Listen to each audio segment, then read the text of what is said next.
Many people have the mistaken belief that they can finance an ADU separately from the primary house. Unfortunately, an accessory dwelling unit stands for accessory dwelling unit, meaning it's an accessory unit to the mother house. So it has to be financed as part of a loan attached to the entire property, either a first or a second mortgage.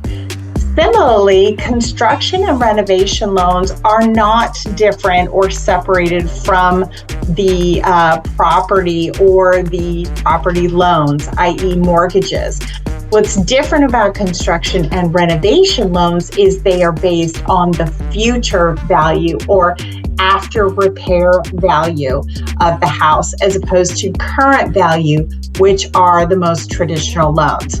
So no matter how you're financing an accessory dwelling unit, it's almost always going to be a first or second mortgage attached to the property.